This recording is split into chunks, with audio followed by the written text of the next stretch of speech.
Janji Jepang pada kemerdekaan Indonesia dikenal sebagai Janji Koiso, yang diucapkan oleh Perdana Menteri Jepang Kuniaki Koiso pada 7 September 1944. Janji ini menyatakan bahwa Jepang akan memberikan kemerdekaan kepada Indonesia di kemudian hari, yang diwujudkan melalui pembentukan Badan Penyelidik Usaha-Usaha Persiapan Kemerdekaan Indonesia, BUPKI, pada 1 Maret 1945. Janji ini bertujuan untuk mendapatkan simpati dan dukungan rakyat Indonesia agar membantu Jepang dalam Perang Dunia Kedua melawan Sekutu, sekaligus sebagai strategi propaganda. Latar belakang dan tujuan Janji Koiso. Merangkul simpati rakyat Indonesia. Jepang, yang datang dengan propaganda sebagai saudara tua dan penyelamat dari bangsa Belanda, ingin menarik simpati rakyat Indonesia untuk mendapatkan dukungan dalam perang. Memperoleh dukungan politik dan sumber daya. Jepang membutuhkan bantuan Indonesia untuk menghadapi Sekutu, baik dalam bentuk sumber daya alam, bahan baku, maupun tenaga kerja. Situasi perang yang sulit. Jepang membutuhkan dukungan dari Indonesia karena kekuatannya di Pasifik semakin merosot, terutama setelah serangan bom atom di Hiroshima dan Nagasaki. Wujud dan dampak Janji Koiso. Pembentukan BUPKI. Sebagai implementasi dari Janji Koiso, Jepang membentuk Badan Penyelidik Usaha-Usaha Persiapan Kemerdekaan Indonesia, BUPKI, pada 1 Maret 1945.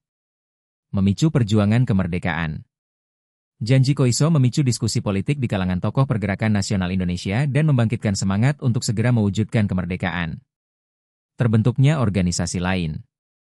Selain BUPKI, Jepang juga membentuk berbagai organisasi lain seperti Putra, Pusat Tenaga Rakyat, Jawa Hokokai, Heiho, dan PETA, Pembela Tanah Air, yang bertujuan untuk memanfaatkan tenaga rakyat Indonesia.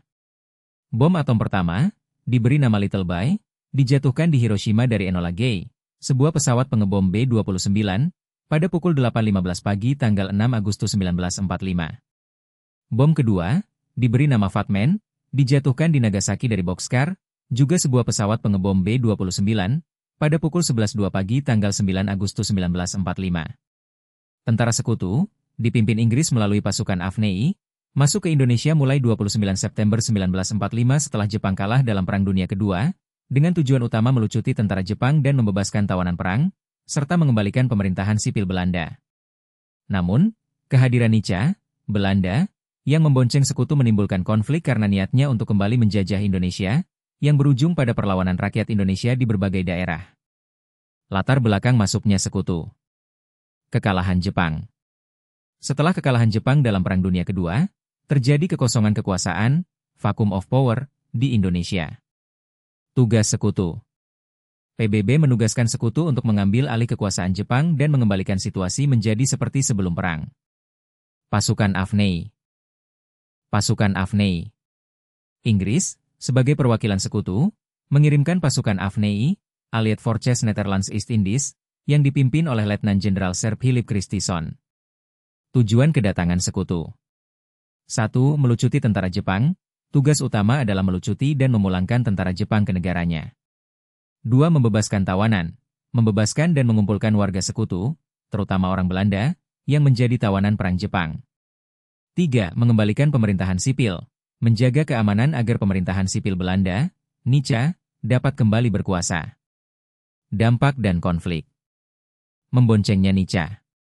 Kehadiran Nica yang mendampingi Sekutu menjadi pemicu utama ketegangan, karena Indonesia sudah memproklamasikan kemerdekaannya. Tindakan penjajahan. Nica dan Sekutu berusaha menguasai kembali wilayah Indonesia, seperti yang terjadi di Surabaya, yang memicu perlawanan rakyat. Perlawanan rakyat. Masyarakat Indonesia merasakan kedatangan Sekutu, terutama Nica, sebagai ancaman terhadap kemerdekaannya, sehingga timbul berbagai pertempuran seperti pertempuran Surabaya dan peristiwa Bandung Lautan Api. Kesimpulan. Janji kemerdekaan Jepang muncul sebelum terjadinya bom atom sebagai upaya mendapatkan dukungan dalam Perang Pasifik. Apakah dengan adanya bom atom yang dijatuhkan maka bisa dianggap kemerdekaan Indonesia dibantu Amerika atau Sekutu? Ternyata itu terlalu naif. Sebelum bom atom kekuatan Jepang sudah melemah. Meskipun Jepang dibom atom dan menyerah, ternyata akibatnya Sekutu, Belanda dengan Inggris melakukan invasi besar-besaran ke Indonesia yang menyebabkan peperangan hampir di seluruh wilayah Indonesia. Perlawanan Indonesia tidak hanya melalui peperangan tetapi juga diplomasi.